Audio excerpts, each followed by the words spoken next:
Okay, so we are in the series of messages named the miracles of Jesus. ما توی فصلی از پیغام‌های معجزات عیسی هستیم. Today is our fourth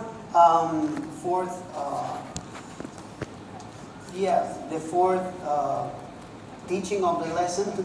امروز چهارمین فصل تعلیم معجزات عیسی مسیح هستش. And we will learn today.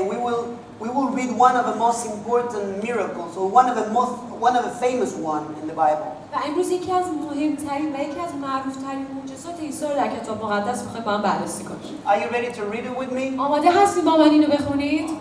آمین. آمین. آمین. اینجا هستی؟ آمین هستید در اینجاییم. آفرین خالینا هستید. شما هستید؟ آمین. خدا رو شکر. بریم. کتاب مرقس باب 5 از آیات 21 تا 34. عیسی بار دیگر با قایق به آن سوی دریا رفت. در کنار دریا جمعیتی انبوه نزدش گرد آمدند. یکی از رئیسان کنیسه که یایروس نام داشت نیز به آنجا آمد و با دیدن عیسی به پایش افتاد. و التماس کنان گفت: دختر کوچکم در حال مرگ است. تمنا دارم دست خود را بر او بگذاری تا شفا یابد و زنده ماند. پس عیسی با او رفت. گروه بسیار نیز از پی عیسی به راه افتادند. آنها سخت بر او ازدحام می‌کردند. در آن میان زنی بود که 12 سال دچار خونریزی بود. او تحت درمان طبیبان بسیار رنج فراوان کشیده و همه دارایی خود را خرج کرده بود. اما به جای آنکه بهبود یابد بدتر شده بود. پس چون درباره عیسی شنید، از میان جمعیت به پشت سر او آمد و ردای وی را لمس کرد.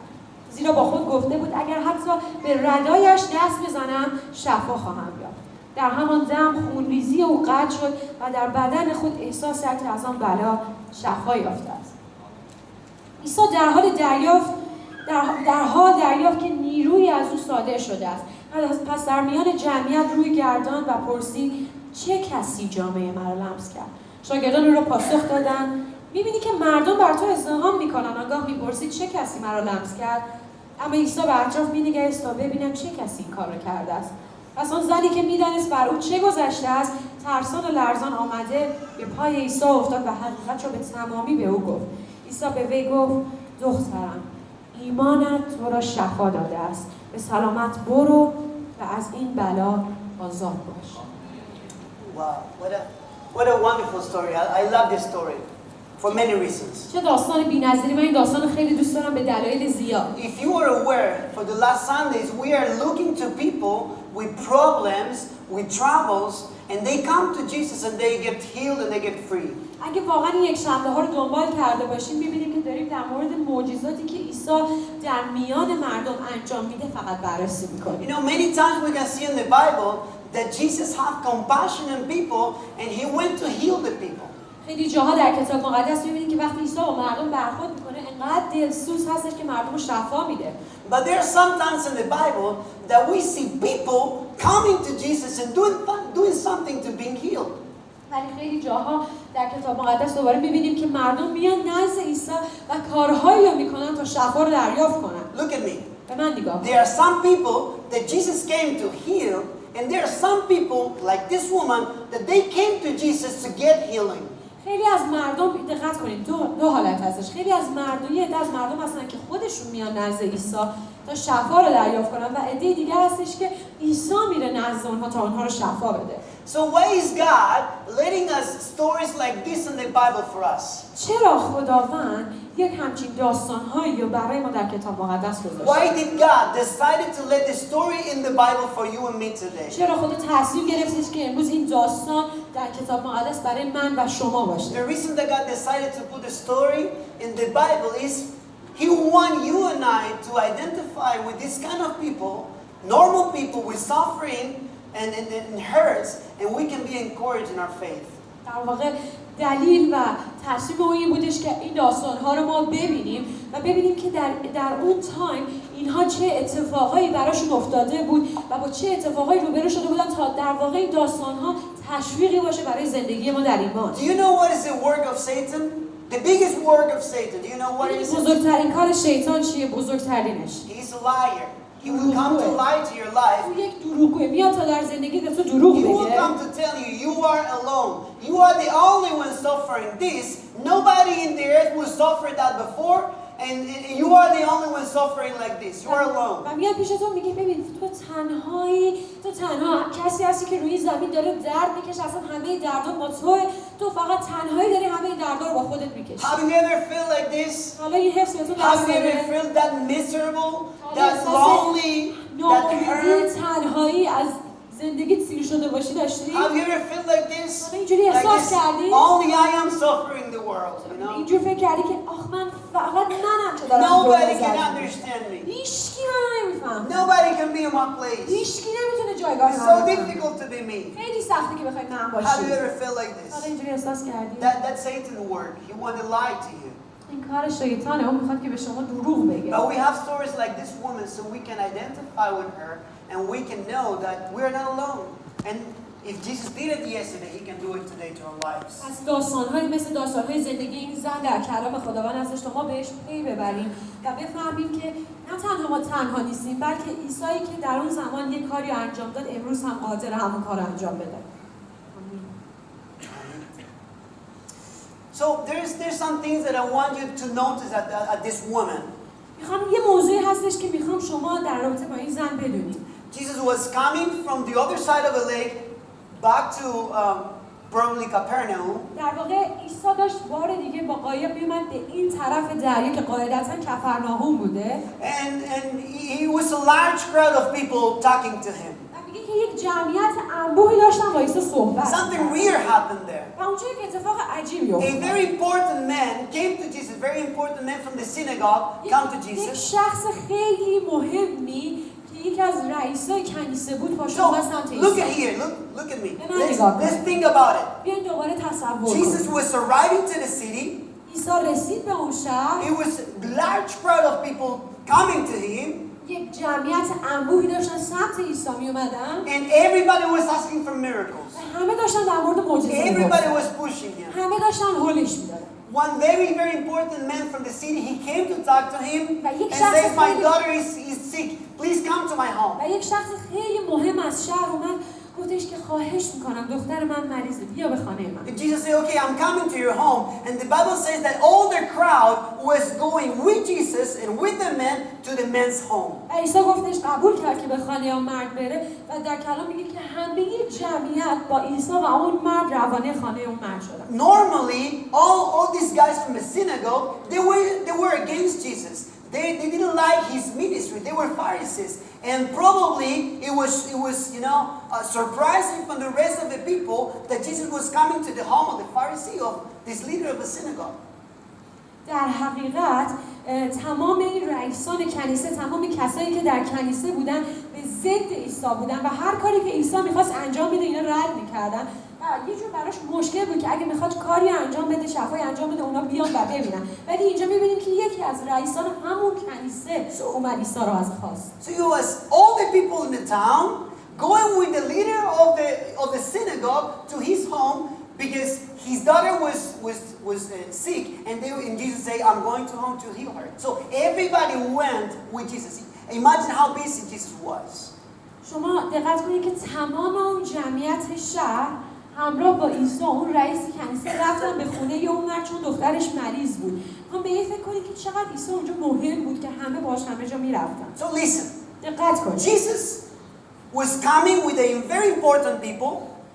عیسی مسیح داشت با یک شخص خیلی مهمی One of the می‌اومد. most important person in the city. یکی از مهمترین شخصایی که توی شهر For one of the Pharisees. یکی از فریسی‌ها Jesus was بود. busy. و عیسی مسیح سر شلوغ And he had time for important people. و وقتش برای آدمای مهمتر And everybody was around him. و همه دور تا So دور Jesus was going and walking to heal one guy, عیسی one مسیح داشت lady. راه میرفت تا بره یکی So he was شفا. going. داشت میرفت But in the middle of the way, ولی در وسط راه one woman was behind him. یک زنی پشت سرش بود.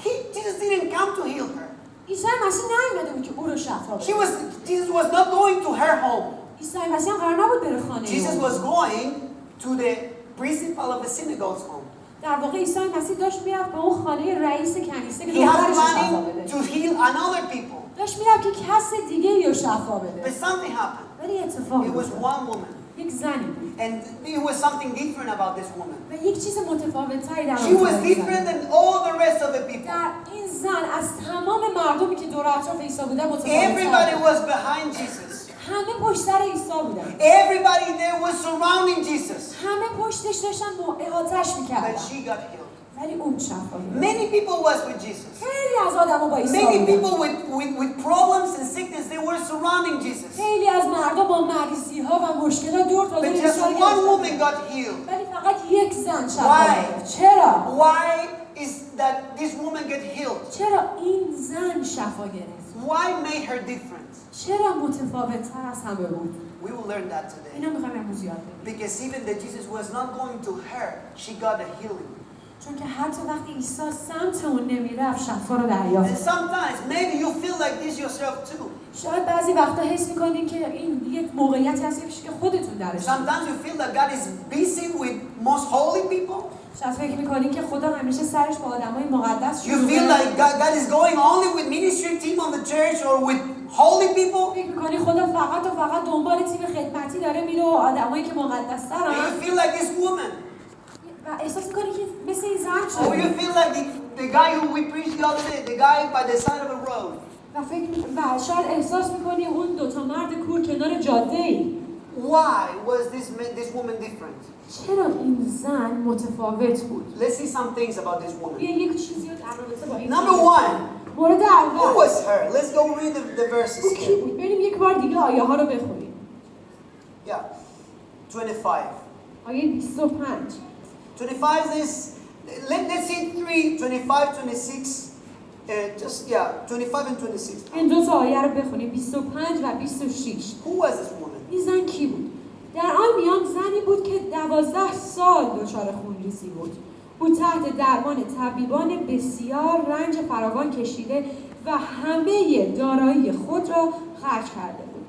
اما به جای آنکه بهبود یابد بدتر شد. Okay, look, so let's look at this woman. بیایم به این زن نگاه کنیم. Jesus decided to put her example in the Bible for you and me to learn today. در واقع عیسی مسیح مثالی رو در کلام خودش گذاشت تا امروز من و شما کسی باشیم که ازش یاد بگیریم. What are you and me going to learn today from this woman? امروز از این زن من و شما قراره چه چیزی رو یاد Let's بگیریم؟ see some things. Number one, بریم. مورد it اول says that she'd been sick for 12 years.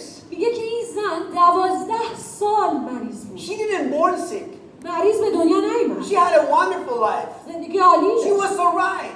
اصلا عالی بود همه She چیز. was happy. خوشحال بود. She was enjoying of her life. داشت از زندگی خودش لذت But می‌برد. someday something happened. ولی یک روز یک اتفاقی براش افتاد. Nobody plans to get sick. هیچ برنامه نمی‌ریزه که مریض بشه. Sick just comes to your life and your life changes. مریضی فقط وارد زندگی شما میشه و زندگی شما عوض Like you میشه. and me. مثل من و شما We are living our lives داریم زندگی رو It's everything می‌کنیم. alright همه چی عالیه. until something happened. یه دفعه یه Your اتفاق life میفته. changed forever. زندگی تا ابد تغییر شد. 12 years suffering. 12 سال رنج I don't know کشید. what was the reason for her suffering. I don't know what caused that sickness. نمیدونم دلیل این زجرش چی بود، چی باعث شد که این زن به But she خاطر was- مریضی مبتلا But she شه. was a happy, normal woman. ولی میدونم که یک زن خوشحال و نرمالی بود. And from one day to the other, she became the most sad and painful woman in the از village. یک روزی به بعد این زن تبدیل شد به یک زن ناراحت و زنی که درد داشت. She was living with the sickness. در واقع داشت با اون مریضی زندگی Every می‌کرد. day sick, هر روز مریض. every day bleeding. هر روز She خونریزی. knew what is the feeling of losing something. میدونست که احساس از دست دادگی یعنی چی. Maybe you lost something. شاید چیزی از دست Let داده. me tell you, she knew what is to lose something. بذار بهت بگم این زن فهمیده بود چی رو She داره was از دست alone. میده. تنها بود. She was normal, and one day everything changed. نرمال بود ولی یک روز همه چی عوض And شد. it was 12 years suffering. 12 سال زجر Some کشید. of you are 5, 6 years here in this country suffering. شاید بعضی از شما 5-6 ساله که توی کشور This دیگه woman زجر was کشید. bleeding for 12 years. ولی این زن 12 سال She was خونریزی داشت. suffering for 10 years. 12 سال زجر میکشید. Not only that, نه فقط این. number 2, مورد دوم the thing is that she suffered a great deal under the care of many doctors. میگه این زن فقط به تنهایی مشکل نداشت بلکه با وجود این که تحت درمان طبیبای بسیاری هم بود زجر کشید. So look at me. به من نگاه کن. Guys, look at me here. عزیزان به من نگاه I don't کن. want you to be distracted today. God wants to talk to you. نمیخوام امروز حواستون رو پرت کنین. خدا میخواد با شما صحبت So کنه. she was sick. خب این خانم مریض بود. She was normal. نرمال بود. From one day to the other, her life changed. از یک روز به روز دیگه زندگیش Now عوض she شد. was sick for 12 years. 12 سال مریضیشو با And not خودش only کشید. that, but the Bible says that she suffered in the hands of many doctors. پس نه تنها این زن مریضی داشت، بلکه میگه با وجود اینکه زیر دست دکترها بود داشت زجر میکشید. This is telling us something. این یک چیزی رو به ما She میگه. didn't accept their healing, their sickness. She didn't accept their healing. She wanted to change the situation. این زن مریضیشو قبول نکرد بود، بلکه میخواست موقعیت خودش رو تغییر She بده. went to one doctor and she wanted to change her life. رفت میشه یک دکتر و میخواست زندگیشو تغییر And the بده. Bible says that she suffered in the hands of the doctors. ولی کلام خدا میگه که با وجود اینکه زیر نظر طبیبان بود، بازم رنج فراوان The کشید. people that's supposed to help her was hurting her. اون اشخاصی که میبایست اون رو کمک میکردن داشتن اذیتش میکردن. Do you ever feel like this? حالا اینجوری حس Do کردی؟ you feel like this today? تا حالا این حس تا امروز داشتی؟ People that's supposed to help you are hurting you. مردمی که باید کمکت کنن دارن اذیتت میکنن. Doctors supposed to heal her and they were hurting her even more. دکتر باید اونو کمک میکرد که بیشتر شفا پیدا کنه، ولی داشت بدتر زجرش میداد. Did you ever feel, or are you feeling now that you go to the safe place and instead of finding safeness, you find war and you find difficulties and problems? تا حالا شده که شما در موقعیت یا جایی قرار بگیری که رفتی سراغ اون که آرامش داشته باشی، آرامی پیدا کنی، ولی به جایی که آرامش پیدا کنی در اون مکان بدتر حس بدی داری، زجر میکشی و اصلا ناآرامی. Are you having a bad moment? حالا اوقات بدی رو Is داشتی؟ it people hurting you? دیدی مردم تو رو اذیت She میکنن. knew how was that feeling. این زن میفهمید Because که she went to درد one doctor, she gave the money to the doctor and he didn't heal her. چون رفت پیش و یک دکتر دارایی شد ولی خوب نشد. But listen, she was persistent. ولی دقت کنید خیلی پافشاری She went to the می‌کرد. next doctor. رفت پیش دکتر بعدی. He didn't heal her. اونم He کمکش hurt نکرد. her. بلکه بدتر He went to اذیتش the کرد. other doctor. رفت سراغ Look at دکتر what the Bible بعدی. says. She went to many doctors and all of them disappoint her. کلام خدا رو دقت کنید میگه تحت درمان طبیبان بسیار رنج فراوان کشید. You know, she trusts people and people disappoint her. و مردم ناامیدش می‌کردن. Do you feel like this? حالا اینجوری Do you حس feel like کردی؟ you trust some people and that people disappointed you? حالا این حس تو اومده که تو به یکی اعتماد کردی ولی مردم تو رو ناامید The کردن. story of this woman is for you to identify with her today.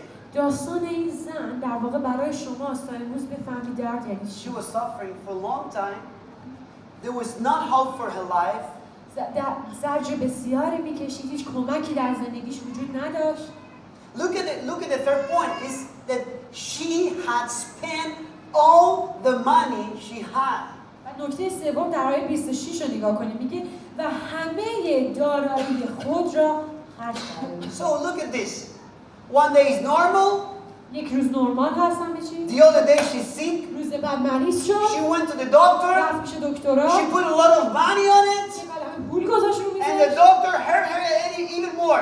و دکتر حتی بیشتر بهش اذیتش کرد. And so on with the next doctor. و همینطور ادامه داشت با And دکترای the بعدی. Bible says that she lost all of her money. کلام خدا میگه همه No داراییش more از money. دست. دیگه پول God, نداشت. finish. تموم شد. تموم شد. Finish.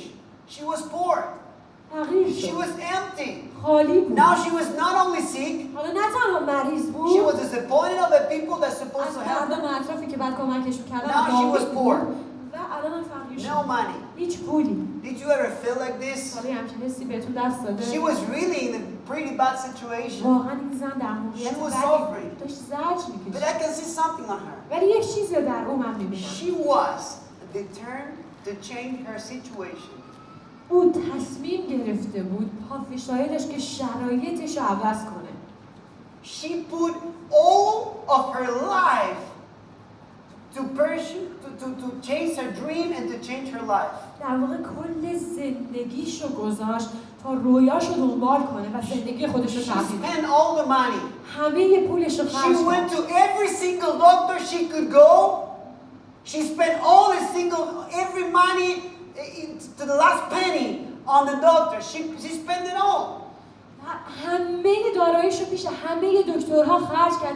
هر چی که داشت پیش هر دکتری گذاشت، حتی تا قرون آخرشو خرج کرد که فقط خوب بشه. Something that I like from this woman is the power that she had inside. چیزی که من در رابطه با این زن دوست دارم اون قدرتی که در انتخابش داره، در تصمیمش داره. She went to every doctor. میشه هر دکتری She رفت. spent all the money. همه داراییشو خرج She was کرد. determined to change her situation. تصمیم او این بودش که زندگی و شرایطش رو عوض کنه. Let me ask you something مثلا today. یک سوالی امروز از شما How بپرسم. strong are you fighting for your dream? چقدر با قوت شما دارین برای رویاتون How جنگید؟ much do you desire your dream? چقدر شما تصمیم گرفتی که رویاتو به دست بیاری؟ How much committed you are to pursue the dream that you have in front of you? چقدر در این تصمیم قانع هستی که رویایی که داری رو دنبال کنی؟ Are you ready to spend it all in chasing your dream? آیا آماده هستی که تمام چیزاتو بذاری سرمایه‌تو بذاری سرش و رویاتو دنبال کنی؟ Look at me here. به من اینجا She نگاه had a lot کن. of money. I suppose she have money, okay? من فکر می‌کنم که ایشون خیلی پول So داشت. she has some money. She come to this doctor here. یه خورده اون پولی که داشت اومد پیش این دکتر. She was hoping to get healed. و امیدوار بود که شفا پیدا So کنه. when she come to him and she gave a lot of money, اومد پیش دکتر و It یه didn't خورده happen. پول بهش داد. it didn't happen. So she feel very bad. She came for the doctor to get healed. And after she delivered the money, she didn't get healed. So she get upset. اون She زن اومد پیش get دکتر frustrated. که اون مریضی شفا پیدا کنه، خوبتر بشه، ولی بعد از اینکه پول داد دست اون هیچ چیزی دریافت نکرد جز But ناامیدی. she didn't stay there crying. ولی همونجا واقعا نستاد گریه کنه. She went to get more money. She went to the next بیشتری doctor. برداشت و رفت پیش دکتر بعدی. She didn't get the results. بازم جوابی And دریافت she نکرد. didn't get here crying for the doctors. دوباره برنگشت عقب واسه دکتر گریه She کنه. went to get more money. She went to the other doctor. رفت پول بیشتر برداشت اومد پیش دکتر I بعدی. am amazed of the power inside of this woman. من اصلا متعجبم از قدرتی که درون این زن بوده برای کارش. Because she was just not accepting the reality like this. She was not accepting the reality. چون در واقع این زن اون واقعیت رو نمیخواست قبول کنه. And something wonderful is happening to people that they are determined not to live their life like this anymore. و یک اتفاق بی‌نظیری برای اشخاصی که مثل این خانم هستن میفته وقتی که تصمیم میگیرن زندگی اون جور که درست نیست نباشه. When you have a dream, وقتی شما یه رویا when you دارید، really have a dream, وقتی واقعا یه رویا when دارید، when you really have a desire in your heart, وقتی واقعا این رغبت در دل تو هستش، when you are passionate about something, وقتی در مورد چیز you خیلی put all in. وقتی تو میذاری همه You چی تو spend می‌ذاری. it all. هر چی که You داری رو look, پاش you look می‌ذاری. for every single option that you have in front of you. هر آپشن کوچیکی که داری رو میذاری You جلوت. spend all of your money on it. همه دارایی تو خرجش میکنی. Now let me ask you. حالا بذار ازت سوال بپرسم.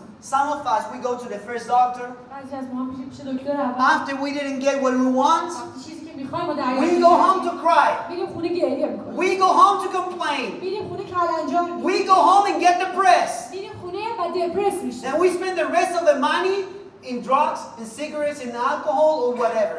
و بعد میایم بقیه پولمون رو سر مواد، الکل، سیگار یا هر چیز دیگه خرج میکنیم. She did something different. ولی این زن یه کار دیگه She کرد. stood up again. دوباره بلند She شد went to fight again. و رفت که بجنگه. How many rounds are you ready to fight on this fight for your dream? چند دور تو حاضری بجنگی برای چیزی که میخوای؟ How many fights, how many rounds are you ready to fight for your dream? چند دور حاضری که برای اون رویای دلت بجنگی؟ Do you have a dream? رویا داری امروز؟ Do you have a vision? یک تصویر رویایی برای خودت Do داری؟ you want something with all of your heart? یک آرزوی با تمام قلبت میخوای؟ When you want something, you go and you fight for it. خب اگه یه چیزی رو میخوای برو واسش And if you بجنگ. fell down in the first round, you stand up in the second and you fight it again. و اگه در مرحله اول خوردی زمین دوباره بلند شد دوباره برو And بجنگ. if you fell down in the second round, then you stop again and you fight the third اگه دور round. سومم باز افتادی خب بلند شد دوباره باز برو. This woman is amazing because she fight with all of her strength for her dream she had inside. این زن بی‌نظیره چون با تمام قوتی که داشت برای آرزوی دلش جنگید. So she said that she spent all of her money. میگه تمام داراییشو خرج کرد. Instead of getting better, she went she grew worse and worse and worse. میگه اما به جای آنکه بهبود یابد بدتر و بدتر و بدتر شد. I really admire her power inside. واقعا من تشویق میکنم این قوت. That woman was a champion. این زن به نظرم یه قهرمان. That woman was strong. این زن یک زن قوی بود. She was determined. Look at this. So she felt like she was drowning, that she was losing things. Do you ever feel like this, that you do one step and instead of growing up, you're going down?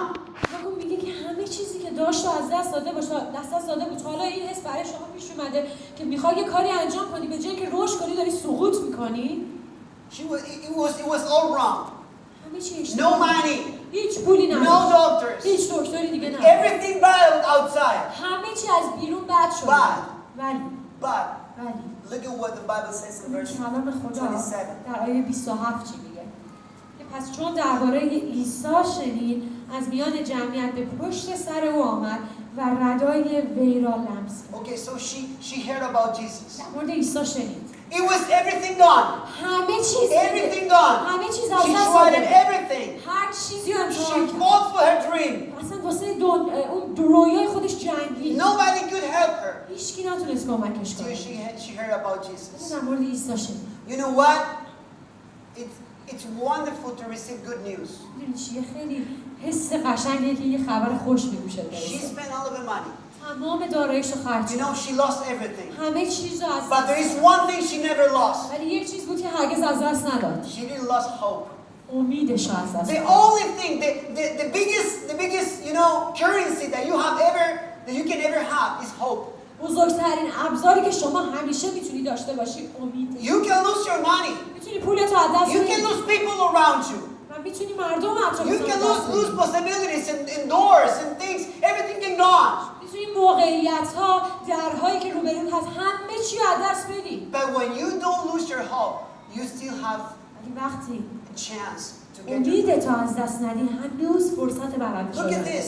به این دقت When کن. she heard that Jesus was there, she didn't stay crying. Look at me. میگه وقتی که شنید که عیسی اومده سر جاش وای She نشد. went to all of the doctors here, میگه رفت میشه همه one by دکترها. one. یکی بعد از All of دیگری. these doctors. همه دکترها رو رفت. She could say, okay, I'm tired of doctors. They're not going to heal me. خب خسته شدم از دکترها اینا که دیگه نمیتونم منو شفا بدم. You know what she did? ولی میدونی چیکار کرد؟ She did one more time. یک بار دیگه She said, I'm going to fight one more round. یک دور دیگه I'm going to try one more time. یک بار دیگه امتحانش I'm going to stand up and I'm going to chase my dream. بلند میشم و میرم عیسی رو I have no money, but I don't care. ولی اشکالی نداره. I go behind that man. I'm going to touch him. I'm going to get healed. میرم دنبال اون مرد دستمو بهش میزنم شفامو میگیرم. Do you have a little bit of the faith that this woman had? عزیزان یه ذره از این ایمان زن شما داری؟ I really want to be like this woman. من واقعا دلم میخواد مثل این زن بشم. I want to have the passion she had for something. من میخوام این اشتیاقی که این زن برای موضوع داشته باشم. She really wanted something. واقعا یک چیزی رو میخواست. I don't know how she stood up, but she stood up and she went behind her dream. من نمیدونم چه جوری از جاش بلند شد ولی بلند شد و رویاشو دنبال کرد. She had hope. امید داشت. Listen, دقت کنید. they can steal money from you.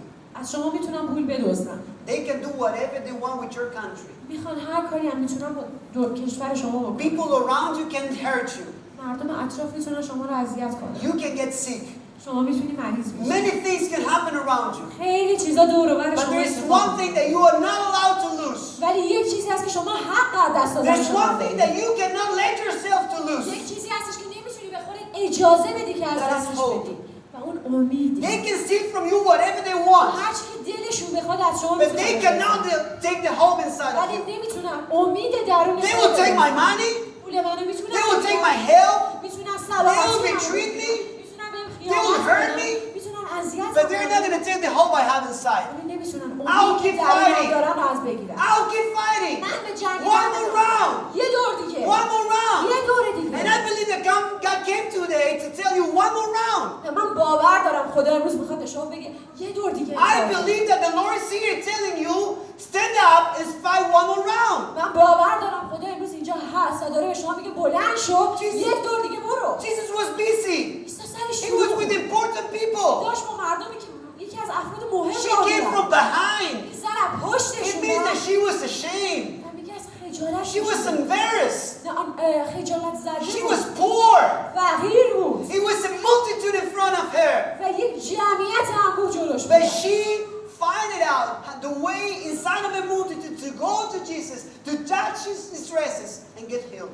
تصمیم گرفت جمعیت رو بزنه کنار، برسه به عیسی و دستش رو به رده عیسی بزنه تا شفا بگیره. Guys, I believe that God is talking to you today. عزیزان من باور دارم خدا امروز داره با شما صحبت. There are two kind of people in this earth. تو این زمین دو جور مردم هست. There are the people that they go to the doctor and after getting disappointed, they go to the room to get depressed and cry. مردمی هستن که میرن پیش دکتر امتحان میکنن شانسشون رو و وقتی جواب نمیگیرن میرن تو اتاقشون گریه This is میکنن. one kind of people. این یک جور از مردم. Second kind of people مورد دوم is the people that say, I'm going to fight one more round. افرادی هستن که میگن من یه دور دیگه I'm going to try it again. یک بار دیگه امتحانش I'm میکنم. going to try it again. یک بار دیگه I امتحان will fight میکنم. one more round. یک دور دیگه من I will go میجنگم. to Jesus too. میرم سراغ عیسی. She tried everything. همه چیز امتحان کرد. She tried with Jesus ولی one اون more time. زن یک بار دیگه عیسی رو هم How امتحان کرد. passionate you are for the dream you have inside. چقدر تو امروز مشتاق اون آرزو رویایی هستی که داری. How passionate you are. چقدر Are you depressed? دپرسی؟ Life is difficult for you? زندگی برات سخته؟ God put her woman for you to learn today. خدا این زن امروز در کلام برای تو گذاشته تا And امروز تو یاد he's بگیری. telling you the same way that she got healed, you can do it و today. داره اینو بهت میگه به همون روشی که امروز اون شفا گرفت تو هم میتونی شفا بگیری. The Bible said, کلام خدا اینو میگه. your faith, daughter, your faith has made you healed. کلام خدا میگه دخترم ایمانت تو را شفا داده You know, است. some of you are waiting that something happened to your life. بعضی از شماها منتظرین که یک چیزی اتفاق بیفته تو You are putting your hope in the UN, you are putting your hope in the job, you are putting your hope in people, your hope in your امید تو abilities. گذاشتی رو UN، کل امید تو گذاشتی رو مردم، اومدی به استعدادهایی که داری، کارهایی که مقدوری انجام بدی، همه امید رو اینه. There are two kind of people in this world. ولی در این دنیا دو جور آدم بیشتر The نیست. people that is waiting the things to happen, آدمایی که منتظر یه چیز تا اتفاق and the بیفته. people that they are determined to make the things happen. آدمایی که شرایط تو یک مورد دوم آدمایی که شرایط تو یه جوری میکنن که اتفاق بیفته. This woman wanted the things to happen. زن میخواستش که این اتفاق She براش was بیفته. sick, مریض بود، no money, هیچ پولی نداشت، disappointed, ناامید، large crowd in front of her. جمعیت انبوهی جلوش. Jesus was busy, عیسی سر شلوغ but بود. there's something nobody can stop. ولی یک چیزی هست که هیچکی نمیتونه جلوشو بگیره. The strength, power اون that قدرتی که you have inside of you. درونت داری اون قدرت رو. They cannot kill that. تو نمیتونم مردم نابود کنم. And today, you need to stand up and fight one more round. و امروز تو باید بلند شی یک دوره دیگه مقاومت Stop کنی. waiting for things to happen. دست بردار از اینکه Stop صبر waiting. کنی یه چیز اتفاق Do بیفته. something. یه حرکت Stop waiting. دست از صبر You کردن cannot wait بردار. anymore. دیگه قرار نیست صبر You کنی. need to move on. اصلا نخواد دیگه صبر I'm کنی. sure there's something that you can do. من باور دارم یه کاری هستش که شما بتونی انجام بدی. Even if you think that you lost it all, there's حتی something you can do. حتی اگه شما فکر کنی همه چیز رو از دست دادی، باز یه چیزی که هست که انجامش Go بدی. to Jesus. برو سراغ عیسی. Go to Jesus. برو سراغ There's عیسی. something you can do.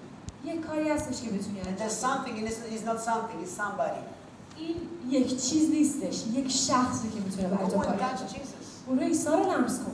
Did you try with Jesus before? تا حالا اینو قبلا امتحان کردی؟ We're fighting and fighting and fighting. داریم میجنگیم. We get tired. خسته Let's میشیم. try it with Jesus. با عیسی امتحان Let's کن. try it with Jesus. بیایم با عیسی امتحان کنیم. She had just one more option. که فقط یک آپشن دیگه Maybe the جلوش last option. شاید آخرین حق انتخابش بود Then she took it. و گرفتش. Try with Jesus. با عیسی امتحان کن. One more round.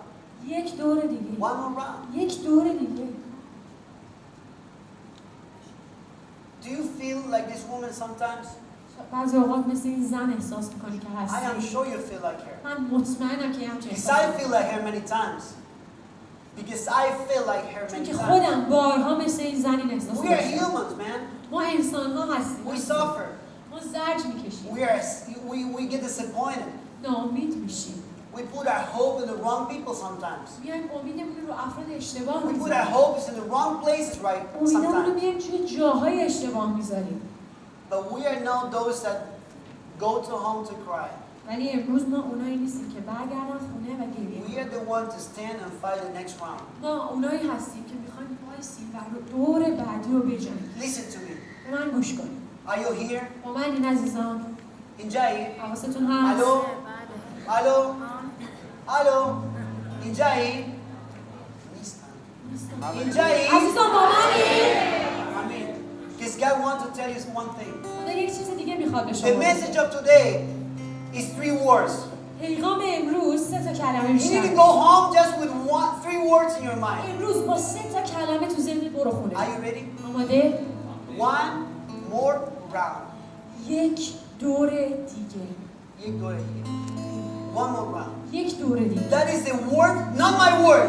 That is God's word for your life today. این کلام من نیست، این کلام خداست امروز برای زندگی Jesus شما. says to the woman, your faith have healed you. عیسی به اون زن گفت ایمانت تو را شفا داد. It's time, hey, it's time to go out from home. دیگه دست از خونت بیا It's بیرون. time to let depression go out. بعد اجازه بدی این ناامنی‌ها، افسردگی‌ها It's بره time to بیرون. fight. وقت اینه که It's بجنگی. the time to fight. امروز وقت اینه که And I want بجنگی. you to stand up right now. همتون قیام Like this کنید، woman, بلند stand شید. up. مثل این If زن you بلند are شد. really ready, stand up. اگه آماده هستی بلند شد.